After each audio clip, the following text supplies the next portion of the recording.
worried?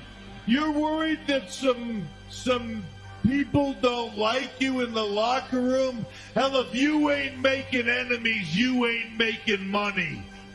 If everybody doesn't hate you, then you... Hey, who'd you talk to? What's going on? It is me, Mike Lepre, King Michael. This is World of Legit Fantasy Wrestling. It's 8:06, just about a minute late. It is May 11th, 2022, which is 5/11/2022. I think you can do something with that. You get the 5, 2 1s in a row, then the 2 2s at the end. I don't know. I don't know what the math geeks can do with that. I'm at my wit's end. Joining me as always, Joey Paranormal. What's up, Joe? Oh, another day, my friend. Another day. Another day, another wrestling podcast, or just another day, another legit podcast, I guess I should say. No kidding, right? Just racking them out, dude. Like, racking them out. We've had, like, I'm sorry, I get it. My hair is like, it's like, it just doesn't want to work with me today. Must be nice. So, we've had a lot of things going on with just legitpodcast.com.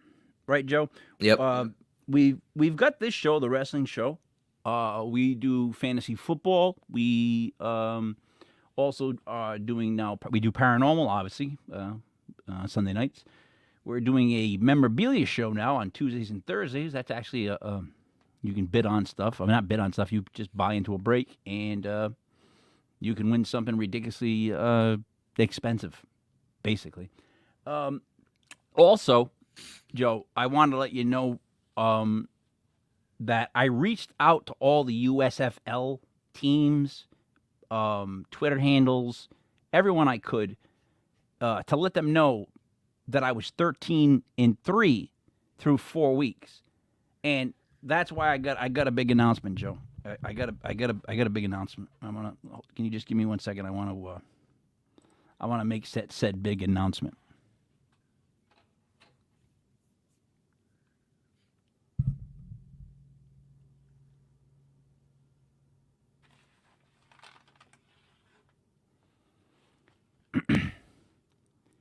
You all know me as the legit fantasy football champion. We had a fantasy football league with all the people connected to legitpodcast.com. It was like the best of the best of the best, all in one fantasy football league.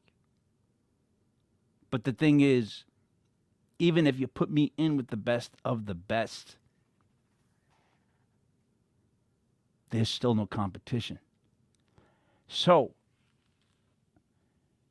as your legit fantasy champion, I want to let everybody know this. And Joseph, stop leaning back in your chair. I can see you in the bottom screen. Pay attention. In USFL picking games, the champ through 4 weeks is 13-3. Yes, you heard me exactly correctly. There's nothing wrong. Well, there's a lot probably wrong with you, but you heard me. 13-3 out of 16 games in the USFL. You know how much harder that is than like the NFL? I'm 13-3 in the USFL. So, the USFL contacted me.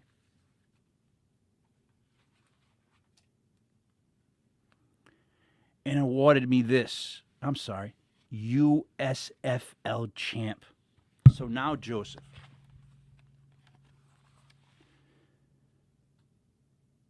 it's King Mike 2 belts.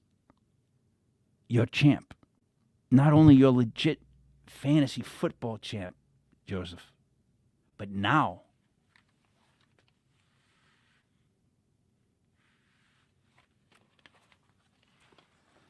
you're a USFL champion.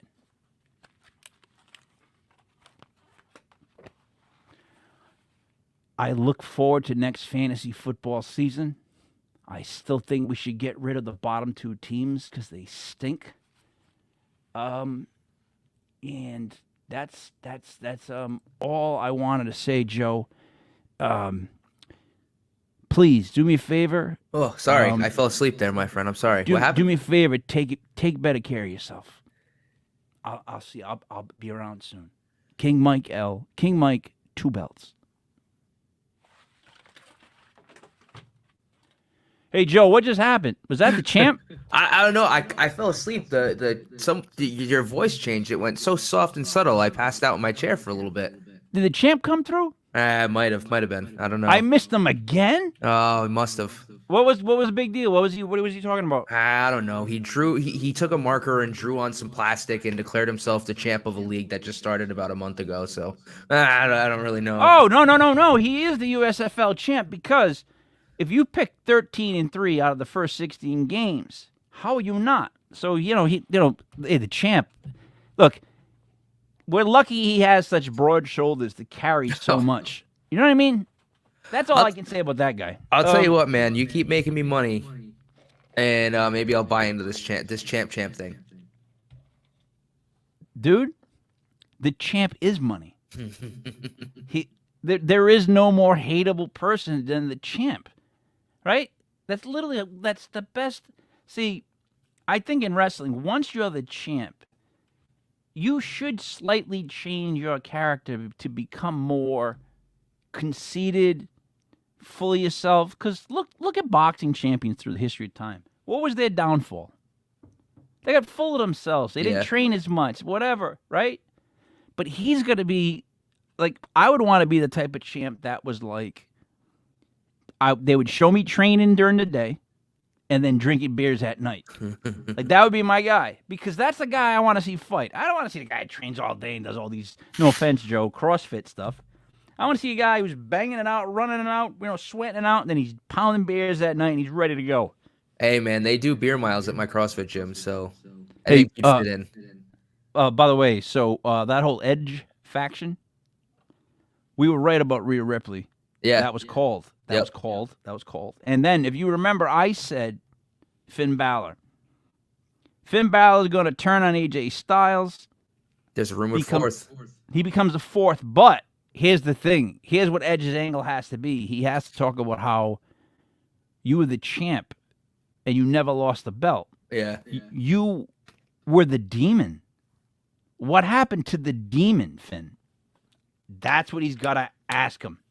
That's what he's got to bring out of Finn. If you have Finn add to that stable and he doesn't use the demon persona, that's a waste. Yeah. I think it's either him or Tommaso Ciampa. It'll be interesting to see next week if they add the fourth, but it is heavily rumored, so we'll get it sooner or later.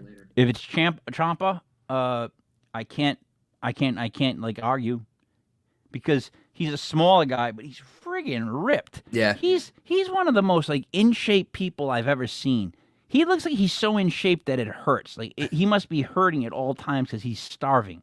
You know what I mean? Yeah. No, let's be real. Like because like to get like abs and stuff like that, like you can't eat much. Like you know what I mean? Figs and water? What are you eating? Just almonds. No, I'm serious. Like that guy's ripped. All right, let's break down Monday Night Raw, Joe.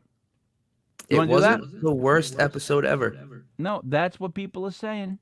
I'll tell you what, though.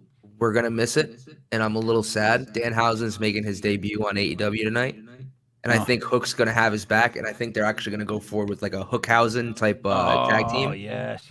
Let Hausen do all the talking. Hook just does the beating up. Yep. I think it'd be perfect to get Hook.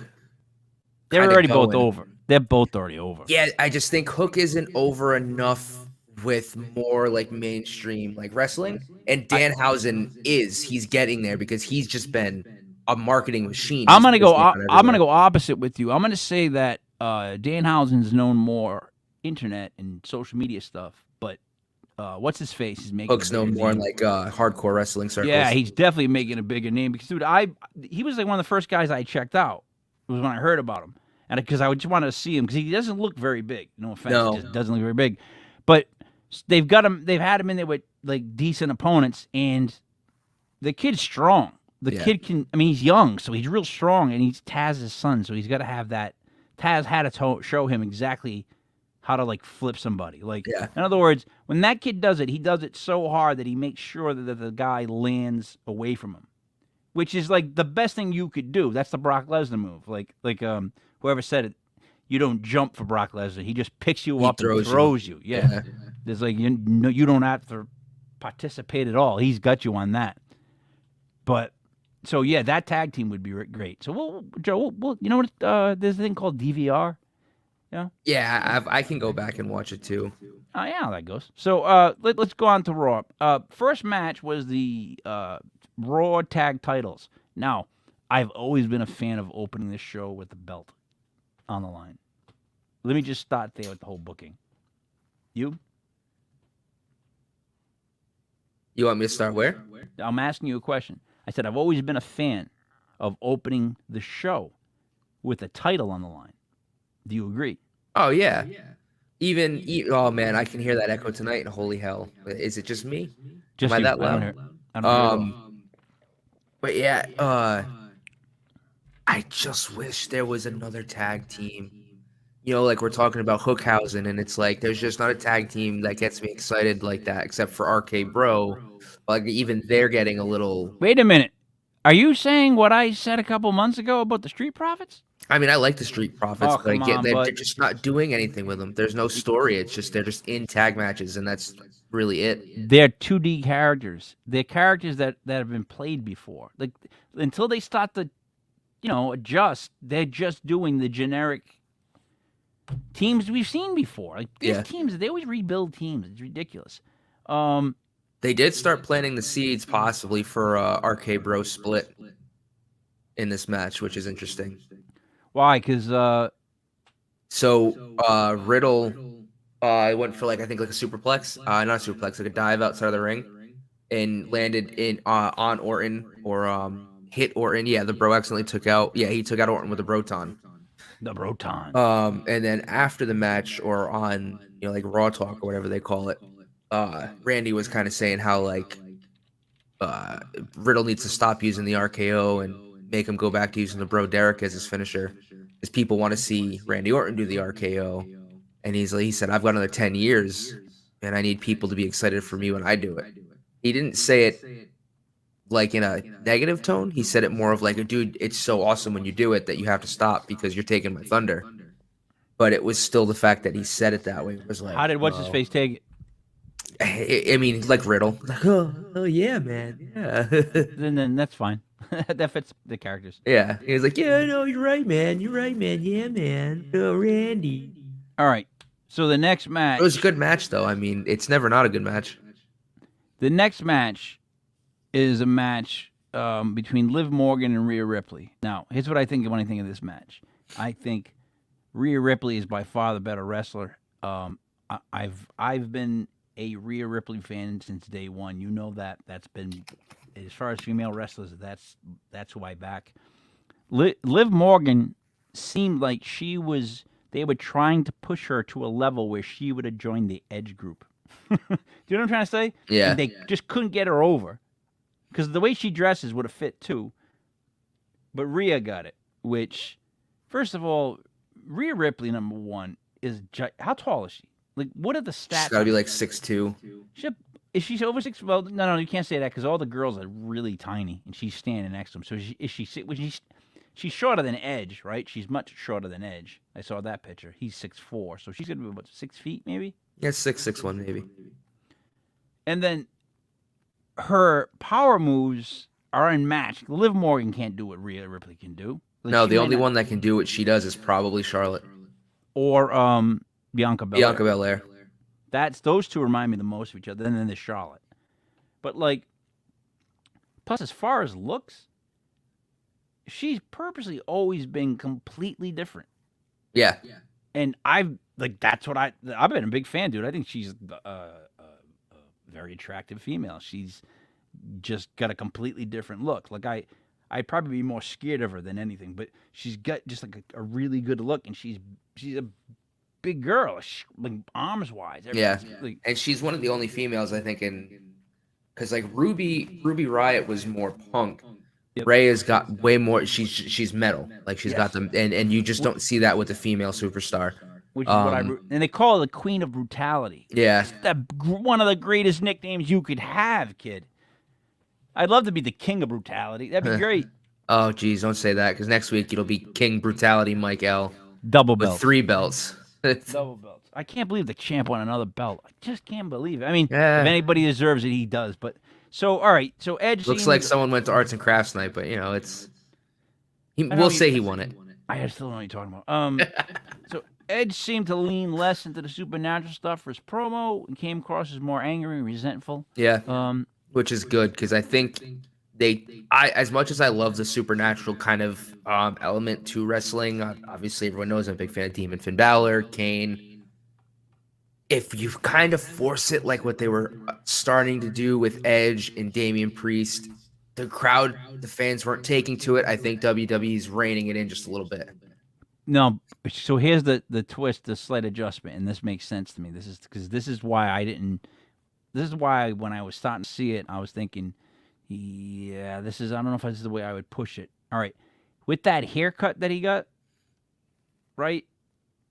The short haircut, you saw Edge, Yeah. right?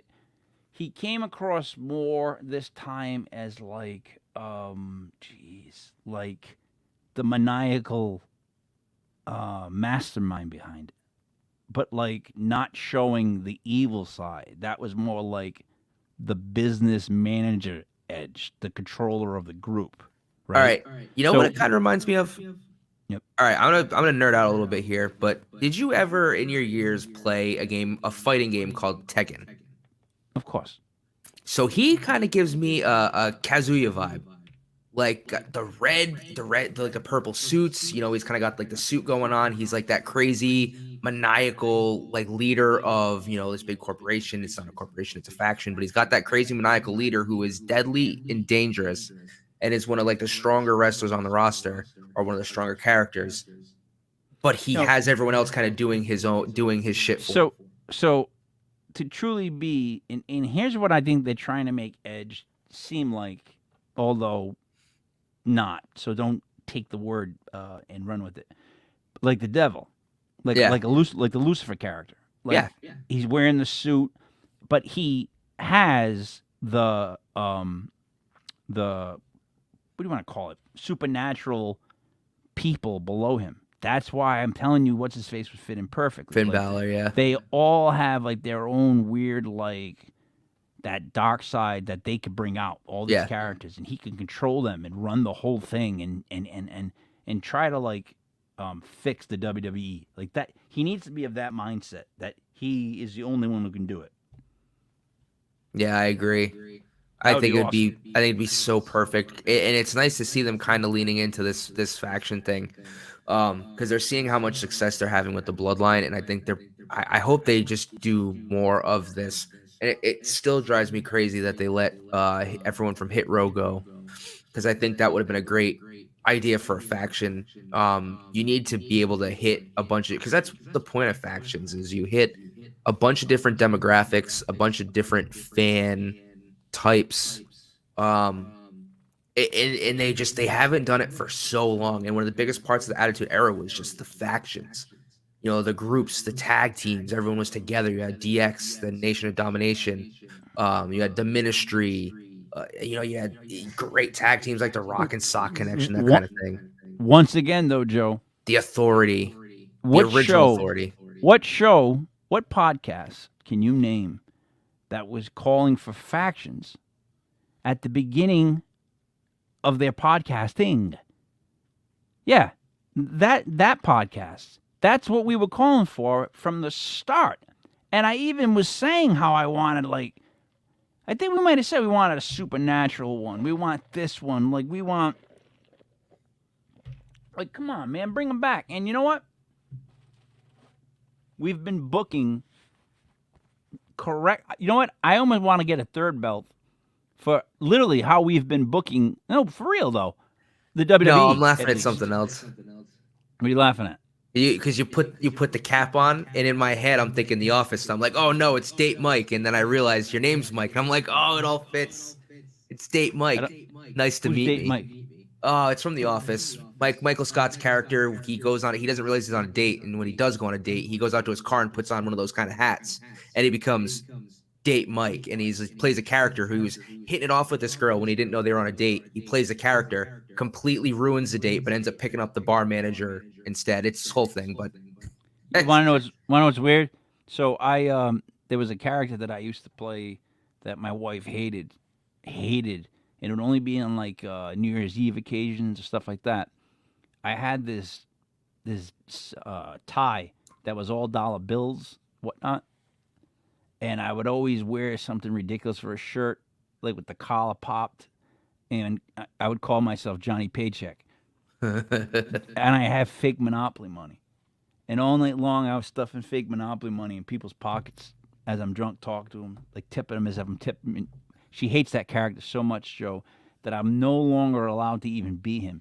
Yeah, that was a character I had that died. Same kind of experience, you know. All right, back to the WWE. Finn Balor fought Damian Priest next. Now, here's where they gotta separate the Edge matches, right? Wouldn't you rather see them separated in the night instead of on top of each other? Because then there's like so much of him. I mean, I love the match, but don't mind that it was back to back because you get all the Edge stuff. Like everything is just taken care of in this one segment. I don't know. I didn't mind them booking it back to back because it just kind of like it ties everything up in a nice bow and sends it out into the world in like the first hour and a half, and then they can they're free to do other things without having to kind of circle back to this. Yeah, I guess, but see, that's why it if you separate it, it comes off again like the vibe that I always wanted, where it's more of like a real division. I would agree more. You get separated. You don't get. Why would you get two matches in a row? Like they would separate yours. I would agree more if the Ripley Morgan match was longer than like a minute or two. It was such a short match, so what does it matter if they throw Finn Balor and Damian Priest out there next? Edge is just watching his minions go out and do their bidding. So yeah, I mean he's already there. Just might as well send down the next guy. All right, I don't like. Granted, he wasn't out. He interfered in the match, but and it was a good match too. I hope it's setting up for Finn to turn, and it would make sense because he's the one. Because it's not going to be AJ. So it seems like I'm just sitting here thinking about an AJ versus Cody Rhodes WWE Championship match at some point, but so it can't be AJ because he's going to stay a face. But Finn turning and joining that faction after like all this abuse, because he's going to probably face Damian Priest again. Maybe he'll get Edge again, and they're going to beat him down. Edge is probably going to be like, "Show me the demon," and then boom, boom, and then Demon's going to come out, and instead of Edge, like, you know, he's going to come out to face Edge, and Edge is going to be like, "Hey, whoa, relax, buddy, I got you," and then, you know, embrace him, shake his hand, whatever they got to do. That makes a lot of sense. But that's exactly what the point is about Finn Balor joining, is that Edge will confront him and explain to him, ever since you weren't the demon, you've been losing. You've been here. You've been this. So yeah, he's got to bring that out of him, and he can still bring Tommaso Ciampa too. Why not? Finn Balor and Tommaso Ciampa could be like the tag team. Damian Priest could be like the Intercontinental guy. Edge is the heavyweight guy champion. Rhea Ripley is the female champion. See, I would see Edge using like a Finn Balor to get to like a main card championship, and then to have that person lose to Edge to kind of give Edge the championship in a more easier manner. It comes off way heelier. Yeah. I mean, it's probably not how it's going to go, but I could see that happening as well. And maybe it's just because I'm a Finn mark, but you know. So what did you think of the Finn Balor match in general?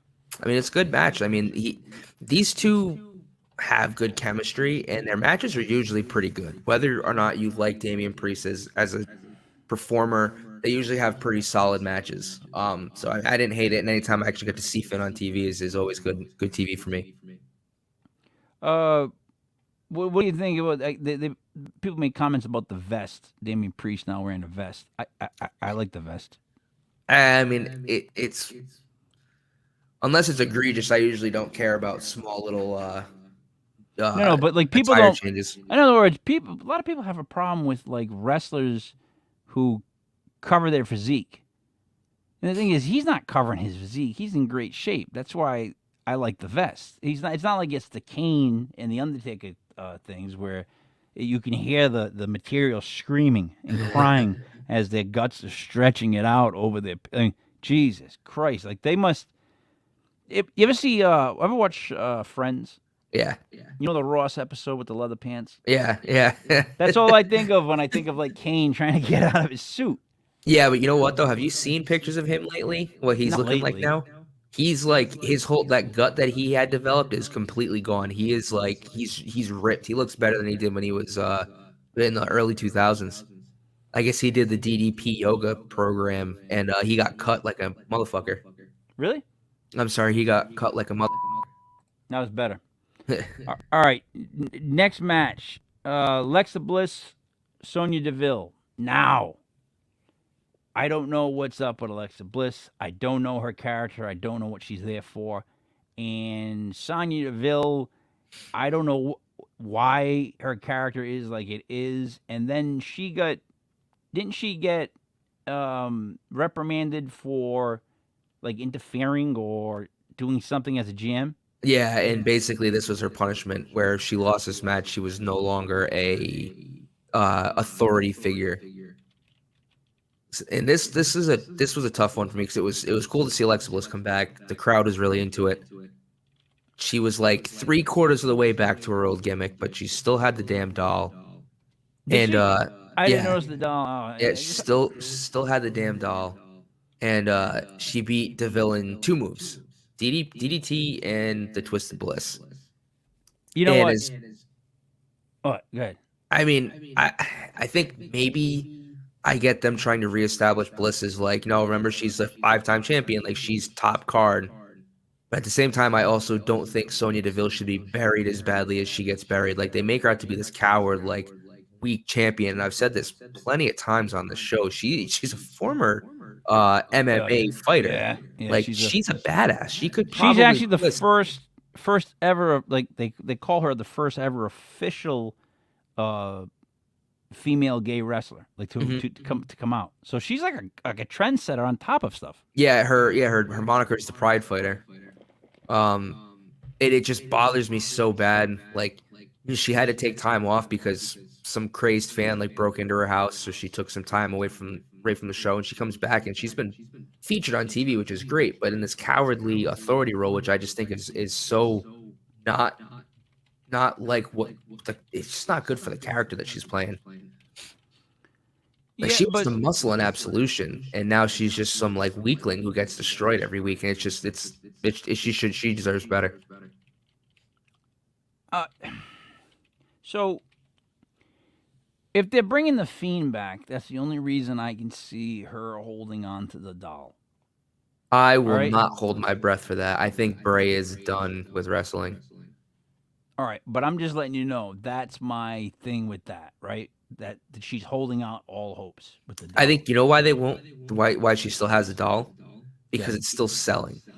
Because it's still making them money, and they're still selling them like hotcakes, and so they want to feature it as much as possible. I love the term selling like hotcakes. You know what a hotcake is, Joe? Yeah, it's like a Johnny cake, but it's a pancake. It's a pancake, basically. Yeah. So, have you ever heard of some place that was like selling out of pancakes ever? Actually, yes. IHOP. Up at the corner of Airport Road once. I ordered pancakes, and they weren't out of pancakes. They were out of a certain type of pancake. Oh, that don't count, Joe. Like if you're asking for all kinds of like special like fruit in your pancakes, that doesn't count. To be out of pancakes would be like think about that for a second. You've never been someplace where they were completely out of pancakes. It's so to be selling like hotcakes, like wow, goddamn. I don't know how that stuck. I don't know how that phrase ever stuck, but everyone says it. Selling like hotcakes. Hopefully, I didn't have that on there long enough to get us banned. But what? Danhausen's making his entrance right now. It's sick to see him on TV. Oh, I didn't get to see it. He's making his what? Say again? Tony Nese. I don't want to show it too long because I don't want... Yeah, take it off. All right, yep. There he is. All right, I don't see it. Danhausen's a guy to root for right now. He's actually, so I was watching some film of him, man. He's a really good wrestler. Like he's real, like he's smaller, but dude, he's got some maneuvers, man. And If he sticks to Intercontinental or United States and below, and doesn't get in there with the big guys, he'll be fine. Because he's another guy who. It's just, you know what it is? It's unfair that there's monsters out there roaming it is, dude. Like, it's unfair that some guy was just genetically built to be so much bigger, right? Some people just are. And, like, he would get squashed. Like, have you ever stood next to somebody that was so physically big or bigger than you that you were like, God damn. Like, as a guy, you thought, like, what would I do to him? Like, where would I hit him? Like, how would I, like, you know what I mean? Like, yeah, he's that big. That happened at the Bigfoot con. That guy that I met in the elevator was telling me his Bigfoot story. My man was like, so I'm about 6 feet. He's got to be about 6'4", right? And his arms with one of I told him they were probably the biggest arms I've seen, like, up close and I don't know how long. And he was talking about how something works his arms. He's going some sort of like thing. I think he competes. That's how big his arms were. But either way, Joe, he was such a big guy that he had that like what's his name? Ming type vibe to him. Like, what am I gonna do? Like, what am I gonna do? Whack him in the face a couple of times as he shakes it off? As he grabs you by the head and tosses you. And no, not even that. Like, with a guy that big, what's to keep him from just grabbing you by the throat? Like, that's my biggest fear of a guy like that. That he doesn't even bother fighting me. He just goes, grrr, and next thing I know, I'm choking. So as an Oh, did my mic go off? No, you're good. All right. You don't size big guys up like that? I mean, depending on the situation. No, in general, if you see a real big guy walk into a club or a room, a bar, anything you're in, you don't literally like look at him and think, how the free would I take that guy out? Yeah, I look at him and go, I'm not gonna talk to that guy. Oh no, I literally, I'm being dead honest. That's like a problem of mine. Like when I see someone and I immediately think, there's two things. Whenever I go into like an establishment, I immediately look for the exit sign. Because I'm tall, that helps. And I immediately plan my escape route no matter where I am, right? That's just the issue I have. But secondly, I always size up really big guys. So my favorite story, and I'll tell you again about sizing up big guys, is this. What happened, Joe? So, all right. So this is basically the only reason why I had it on, because I wanted to see this. So officially, this kind of bothers me, but basically Danhausen got squashed by Tony Nese. He hit him with the running knee, and the match was over. And Tony Nese and that the guy that he comes out with, the manager, was just talking a bunch of shit. I couldn't hear it because I don't have the sound on. Obviously, I'm not that guy. Tony Nese hit him with the running knee and then pulls the knee pad down to hit him with an exposed knee. Hook's music hits. Hook comes out. Tony Nese runs away.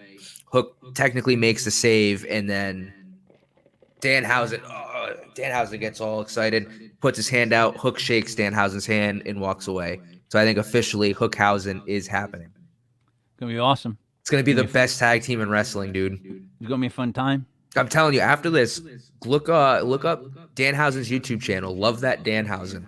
If you search his videos by oldest, he's got a compilation video that. So I've heard of Code Orange. Obviously, they did Bray Wyatt's music. They've done a couple. Aleister Black's music when he was in the NXT with the thing. I never got super into Code Orange, and then Danhausen does this compilation of his indie, him on the indies to Bleed in the Blur. Yeah, Bleed into the Blur by Code Orange. And like I heard that song and I was like, this song is phenomenal, especially for what he's doing. And then I just started listening to Code Orange and I was like, yo, this band's weird, but like wicked good. So I highly recommend going to check out that compilation video. The music hits so well with it, and the wrestling, it's phenomenal. And it's not all him hitting like really nice moves. It's him taking some pretty crazy bumps too. Like he shows, that he's mortal, I guess. He takes some pretty bad bumps. So it's just a nice compilation video. It's sick. And I watched that and I was like, yo, this guy's the shit. Like I'm gonna give him my fan love. So you see, here's one thing we have in common, even though we're separated by many, many, many decades. Me and you both like wrestling music, right? That intro Agreed. music, Yeah. right? Have you ever listened to the band that I was in? Yeah. Buddies All, played. all, all we did was make wrestling music. Do you understand that? Like, if you ever Yeah. listen to us and you listen to all 3 CDs, there's one thing that comes through is that me personally, and I was one of the main influences in the band, I was always thinking of wrestling intros. Like on the last CD, there was probably the best song we've ever done. It's called Tourniquet. And I wrote that because I wanted to send it to WWE for Brock Lesnar. And I'm not even joking. And it's like the chorus is time to bring forth the pain. No remorse, no refrain. There's there's no something just disdain. Time to bring forth, and it was a great song, man. I wrote it for Brock Lesnar, and then we just were like, I'm not gonna send it to him. Put it on the CD, and it became like a really big song called Tourniquet. Yeah, for real. Like I always, that was my. Even when I work out, don't you want to hear wrestling type intros?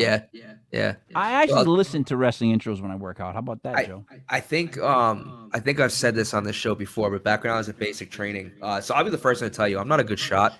I'd never fired a weapon until I joined the military, and when we were doing range qualification, like I just wasn't a good shot. Like I just didn't understand sight picture, your breathing, all that stuff. So what I did to kind of focus and just kind of relax and ground myself was I would sing Baron Corbin's music, "I Am the Darkness." I forget the name of it, but I would sing that with Tommy Vex, and it worked. Like it worked really well.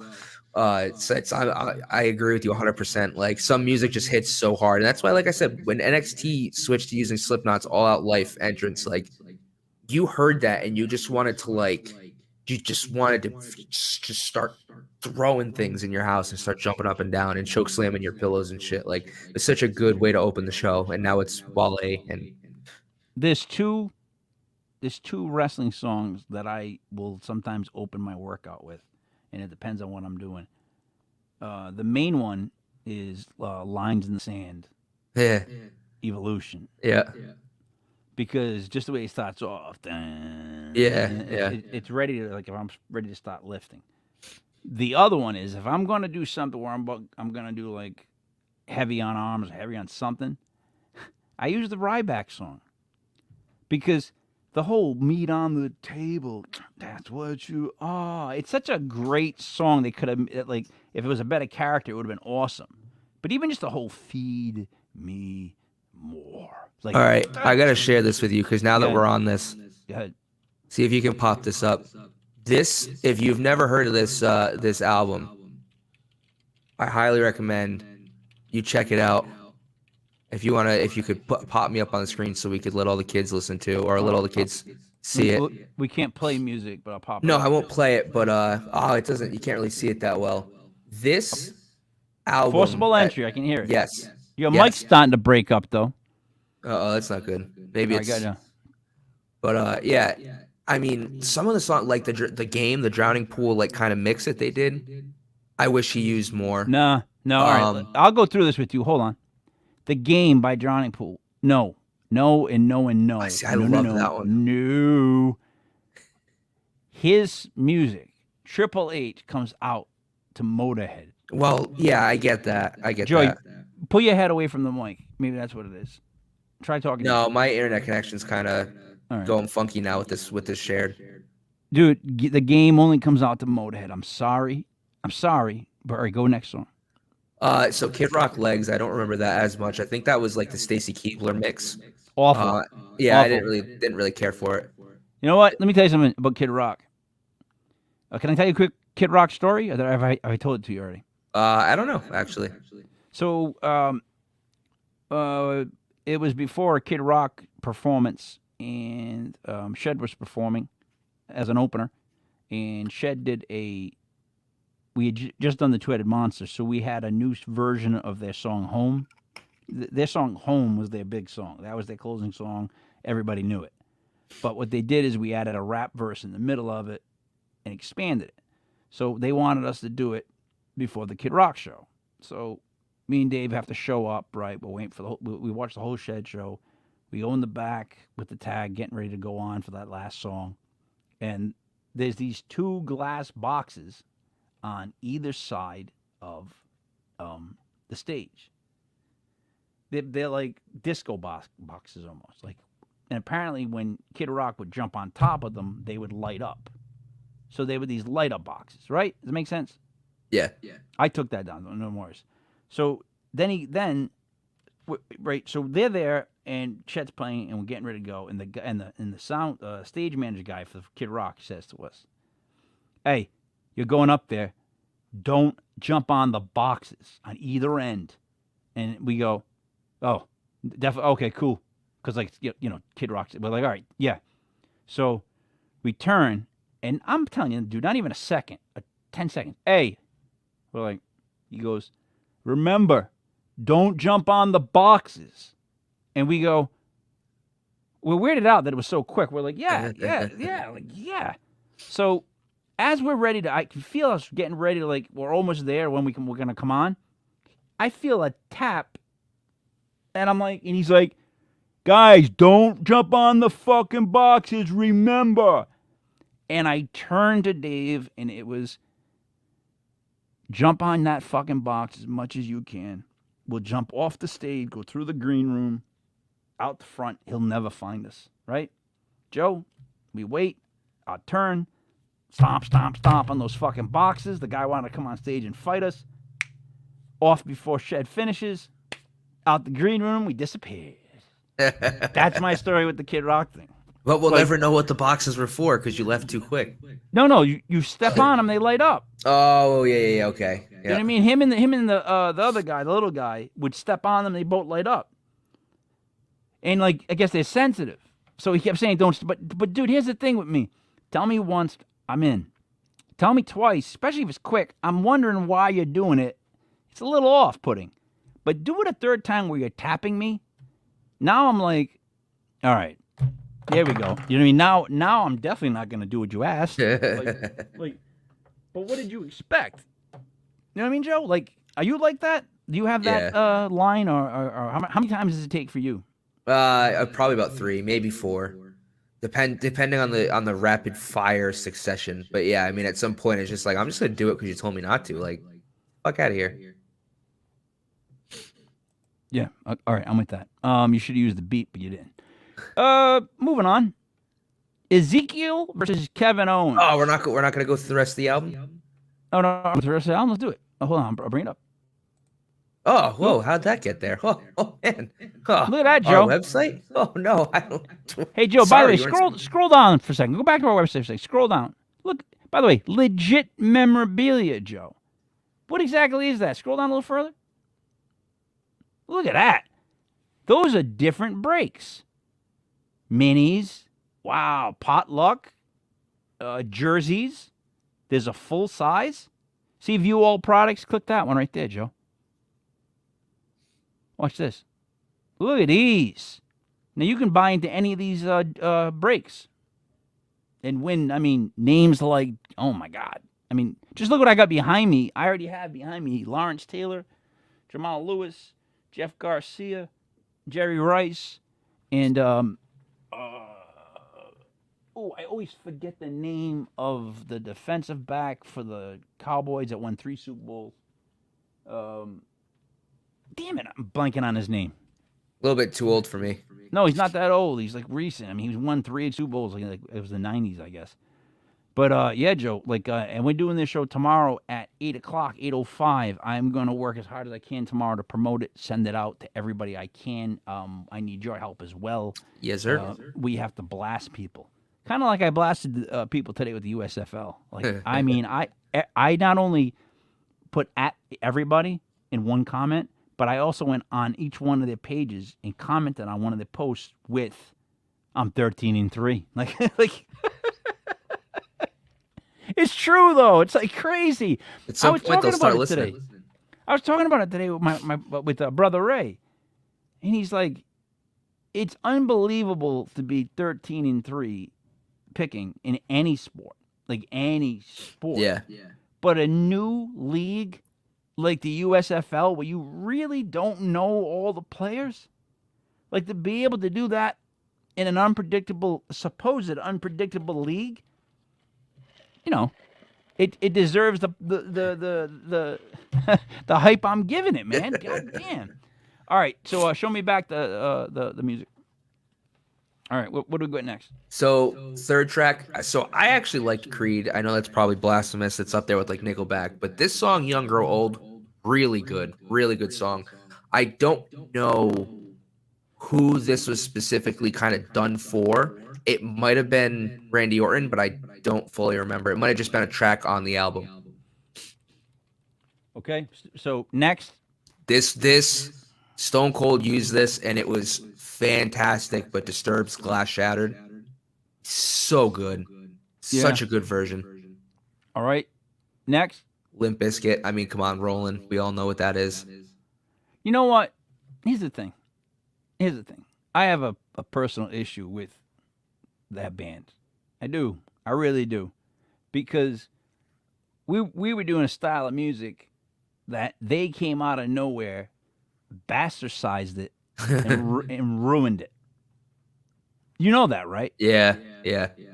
They did. They made it become frat boy, like, mosh pit stuff. Mm-hmm. And that's not what we were going for. All the bands that I knew that were coming up, man, remember Shooty's Groove? Like, they were bands that had like MCs and double MCs and DJs.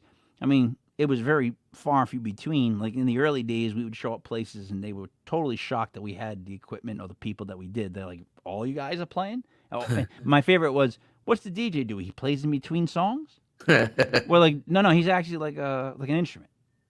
And it just blew people's minds. But then they came out, and quite honestly, Joe, their riffs are so basic. Oh yeah, there was nothing to them. Like break stuff, it was the same like 4 chords. And I mean, so it's like, and to have that Slipknot song did it the rolling, best. Rolling was not a bad song. If you're being honest about writing a song, the crafting of a song. I'm not saying I like it. I'm just saying the way it was written, it's kind of a hit. Don't put it with the Undertaker. Don't associate Limp Bizkit with the Undertaker. That was the worst move WWE's ever made regarding the Undertaker. Okay. You agree, disagree? I mean, I don't think I agree or disagree because I'm kind of indifferent. I didn't really care. I think it worked for the character, but I mean, I didn't love the song really. Not with him. Nah. What's the next? Our Lady Peace, whatever. So this was Chris Benoit's entrance, and I love this song. So I think it's a great entrance music. I don't remember. That probably doesn't work. Dude, that doesn't. You know what? I've been in a band. I was in a band for so long. You know how many times people do that to me? They're like, no, the part that goes bam, bam, bam, bam, bam, bam. It's like, yeah, dude, I don't know how you're helping me, but go ahead. All I could tell you is I saw him live. I think it was Armageddon 2006 or something, and it was when him and Booker T were having their like the best of 3, and this song hit in that stadium, and the bass was so just so loud. I'll never forget it. Like it was some of the best music that I'd seen in person. And I've seen some pretty decent entrances, and that was probably the best one. Oh, all right, Joe. What's next? Rob Zombie, Never Gonna Stop. I think this was Edge's. Well, that's a great song. That was a great song. I just don't know if I like that or Metalingus better because I love Metalingus. Oh, I like Metalingus. I like Metalingus better. I didn't know we were comparing, but I'm just saying that song itself is good. And then Breaking Point, One of a Kind. This was Rob Van Dam. Another great song.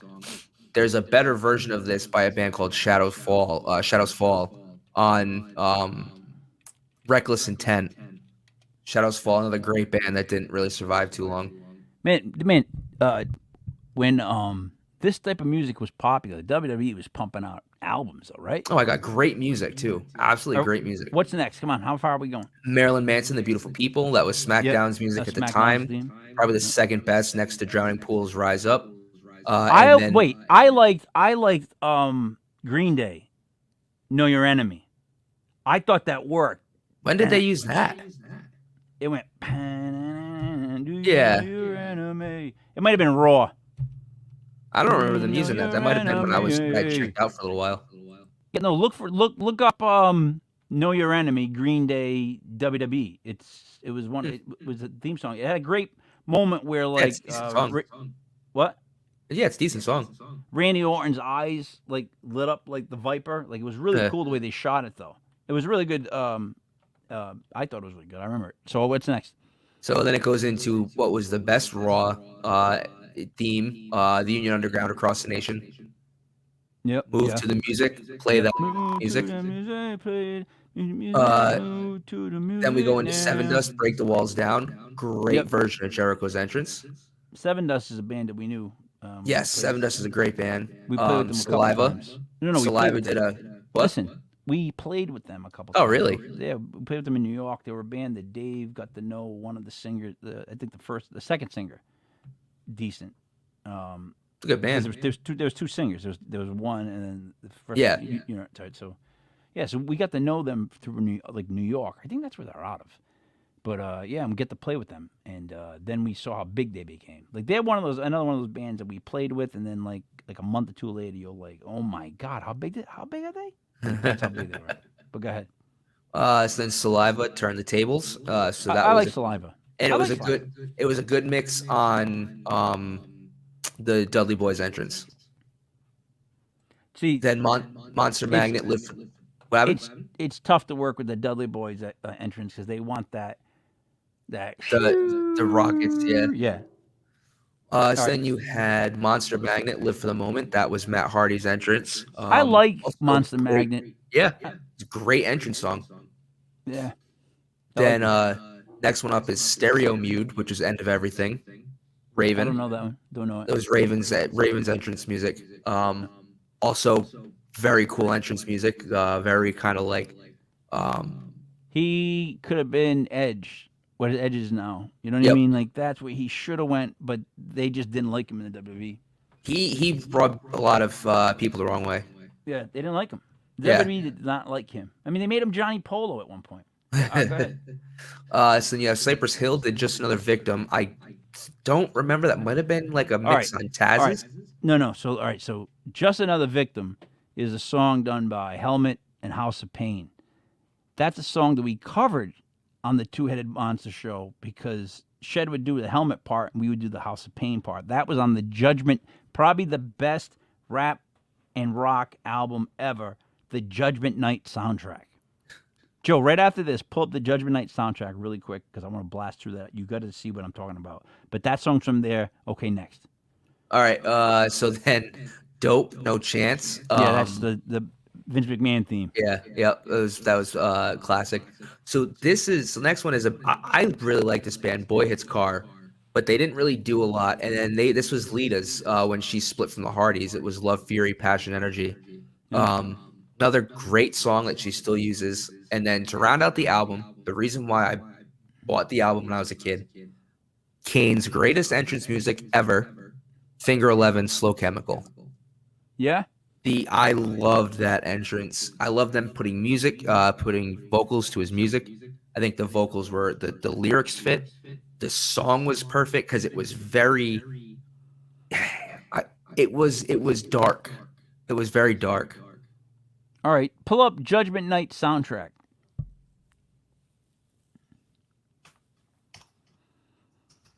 This is the CD that started so many rap rock like bands, and I'm just. What year did it come out? 93. Yep, perfect, Yep. exactly. Just Another Victim, House of Pain, Helmet. All right, so wait, stop, slow down. Give me track by track. First track is Just Another Victim. That's House of Pain and Helmet together. Unbelievable song. Next song. Fallen, Teenage Fan Club, and De La Soul. De La Soul is dude. That is such a great song. Because they're Yeah. so great, De La Soul. So next, Love De La Soul. Me, Myself, My Microphone, Living Color, and Run DMC. dude, that Great song mix. is slamming. That song, myself, and my microphone. I go out home, I come back home. It's called Me, Myself, and My Microphone. It's such a great song. Next, Judgment Night, and this is Biohazard and Onyx. dude, Judgment Night, giving on the cobra. It's unbelievable. Next. Oh my God! Holy crap! Disorder, Slayer, and Ice-T. I don't have to say a word about that. No, Next. yeah. Another Body Murdered, Faith No More, and Booyah Tribe. And there's my favorite song on the album. I Whoa, can't believe I've never it's listened to Mike this. Patton going whoa, whoa. And he's doing that thing where and they're going and they come in rapping. And if you ever heard Booyah Tribe, they got that. You gotta murder to get away, and Yeah. the fool gotta pay. And then, dude, with Faith No More, it's unbelievable that song. Next. I Love You, Mary Jane, Sonic Youth, and Cypress Hill. I love you, Mary Jane. And the girl Oh, goes, Sonic sugar Youth. came by to get me high. That's what she sings the whole time. It's unbelievable. Next. Freak Mama, Mudhoney, and Sir Mix-a-Lot. He goes, freak mama. It's unbelievable. Go ahead. Missing Link, Dinosaur Jr., and Del the Funky Homo Sapien. Dude. Quick aside, Del the Funky Homo Sapien is my favorite rapper of all time. He does the King of Monotone. He does that's Gangstar or whatever. He does him and this guy Dan the Automator have a little a 2-piece band called Deltron 3030. They have one full album out and it's so good. By the way, you'd love the beats. By the way, how do you not know of this album then? I'm having I a hard don't time know. with you I'm right sitting here now. looking at these bands and I'm like, Go to the next one. Come and Die, Therapy and Fatal. He goes, come and die with me. It's unbelievable. It's very, very like heavy. That's one of the heaviest ones. All right, last song. And this is the one that I can't believe because I'm actually a big Pearl Jam fan. They're my top It's 3. a hidden track. bands of all It's not time. listed. It's not listed. Okay. Real Thing, Pearl Jam, and Cypress Hill. I can't believe that this is a collab that ever happened. Yep.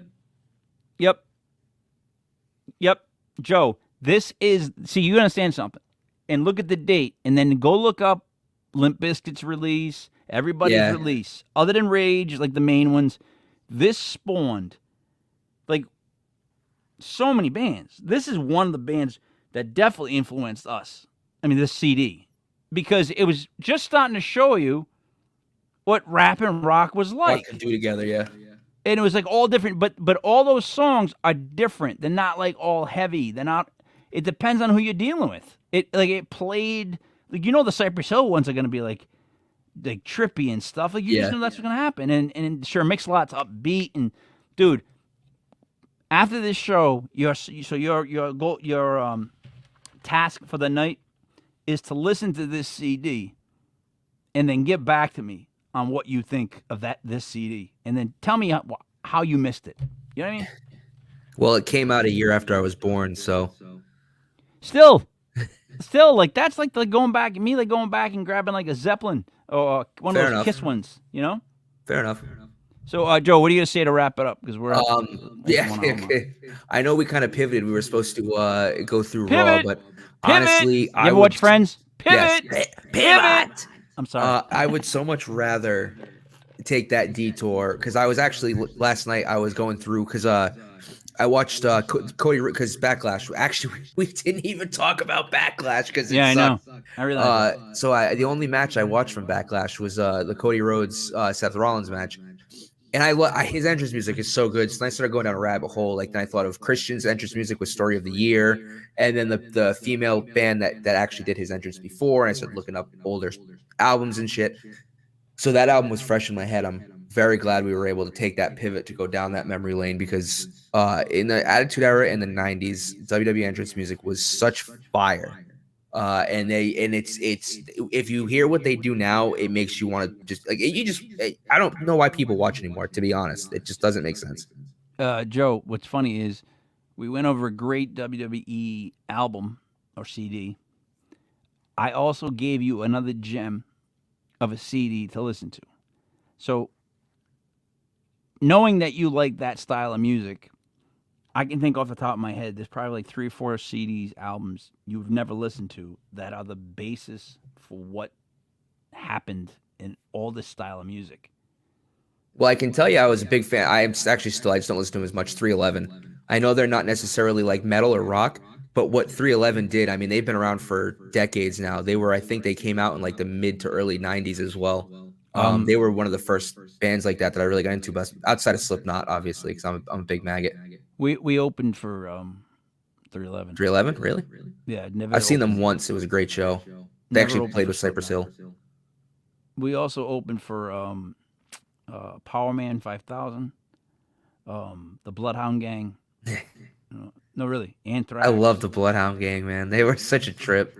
Dude, that was one of the funnest bands I've ever hung with because they showed up at the living room, right, with a frisbee, and they started like cooking stuff and playing frisbee in the parking lot, and like because we were there early, I just started playing frisbee with them.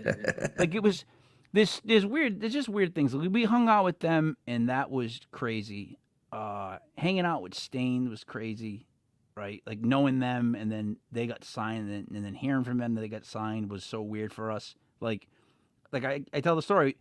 Kilgore, the band from Providence that got signed, was on the second stage of the whatchamacallit, the Ozfest. Ozfest. No, is it Ozfest or was it the? Yeah, it was Ozfest, and the main headliner on there was Motorhead, which is weird that we're talking about that on the second stage. So. We got in with the girl that books it, or has to do it, like locally. She ran the Strand. She hired me and Dum Dum to work there. She was going to pay us to like work there for the day. And like, what do we have to do? Just you have to go here if they need help. Go over here if they need help. So at one point, I told you we were drunk, put people in that gyro thing and spinning them, and we realized like this is not what we should be doing. And I ended up just standing in the Great Woods like lawn, and I'm standing here like this, and I look to my left, and it's Aaron, and he's like, "Oh, what the fuck?" I'm like, "Hey!" So like that's what's weird when they portrayed him as somebody who was down. I never saw that in him. Like he was always like, "Ah!" So I'm like, and he goes, "Oh yeah," and we got the same lawyer as Ice Cube, and I remember going, "You got the same lawyer as Ice Cube?"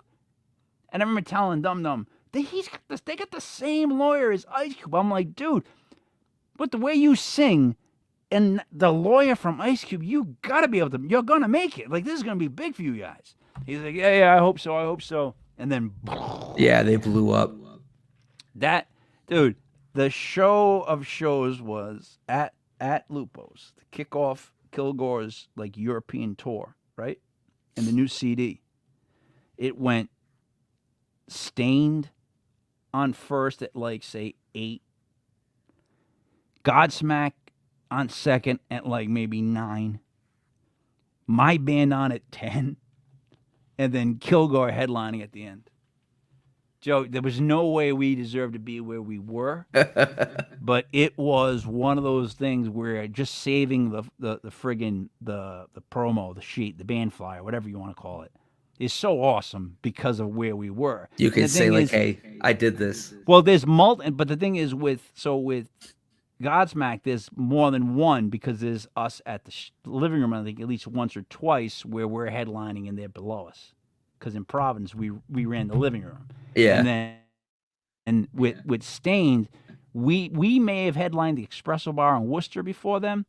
Or they may have. I don't know. We flip-flopped that one because like they're more from like Springfield, so we played there, Providence, and then in between was kind of Worcester for us. So I don't know who went before who. It usually was whoever's hometown it was. Yeah. That you go, right? And once we got into that with those two bands, it was like, oh, this is great. And then they were gone. But there would like be a no fart in the legit. wind. There would be no legit podcast, Joe. Yeah. You know what I mean? Right? All right. So tomorrow we have the USFL show at 7:05. Honest to God, you need to like listen to that show, right? You do. I mean, like let's be honest, Joe, right? People should watch that show tomorrow if they at all like money. If they want to make money. That's really the truth. If you at all like money, I'm a guy that's 13-3 picking games against the spread in the USFL. So I'm a 3-1 at worst a week guy. Why would you not? And then secondly, legit memorabilia, Joe. We gotta figure out a better way to explain to people what we got going on. I think it's gonna be a lot of like us constantly like pumping out the message before we get it really rocking. But I hope to get some people in there tomorrow. You know what I'm trying to say? Yeah. So we'll see. I'm gonna cut some videos maybe tomorrow, show some product, like get some people hyped. We'll see how it goes. Joe, this was actually a good show. This is what we do. Yeah. You know what I mean? That's how it goes. Sometimes I have good ideas. Sometimes. We got to savor them. Don't get carried away, Joe. It's not good for you. It'll be bad for your character. Please just stay there. So, for Joey Paranormal, this was World of Legit Fantasy Wrestling. It was me, Mike Lepre, King Michael. We will see you tomorrow night, 7:05 for Legit USFL, followed by Legit Memorabilia, which I want you to tell friends about. And by the way, if you're watching this video, like and subscribe. No one hits the like buttons ever. Ever. Please hit the like buttons for me. See you tomorrow night, 7:05. Remember, memorabilia at 8:05. Look at the website, legitpodcast.com. You got to know what's going on. And also, finally, this Saturday, 12 to 7, the Banshee Fest. I will be hosting. There will be bands. There will be paranormal speakers. It's going to be a great time. Come hang out with me this Saturday from 12 to 7 at the Banshee Fest in West Warwick, Rhode Island. Now I'm out.